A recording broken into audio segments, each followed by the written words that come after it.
चलिए अहमदाबाद फैजुल हसन यहाँ मौके पे मौजूद हैं। आज लाइट की बंदिश पे ट्रैफिक पूरा जाम किया। फैज भाई, आपके कामयाब मज़ाकरात हुए हैं और आपने जो है ट्रैफिक की रवानी भी जो है वो बहाल करवा दी। आप क्या कहना चाहेंगे?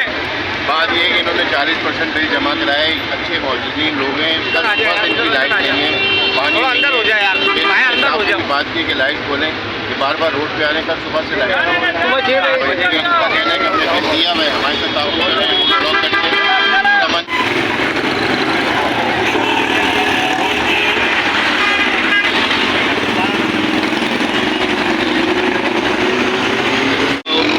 रोड ब्लॉक कर दिया था अवाम ने। एसपी लियाकताबाद मलिक कासिम, डीएसपी लियाकताबाद गफ्फार लाखो, एसएचओ लियाकताबाद फैजुल हसन की जो है ना कामयाब मज़ाकरात के बाद जो है ट्रैफिक की रवानी को जो है ना वो फिर से बहाल कर दिया गया है। और आप देख सकते हैं फैज भाई की काविशों से जो है ना एसएचओ लियाकताबाद है फैजुल हसन, उनकी काविशों से ट्रैफिक को ना बहाल कर दिया गया है।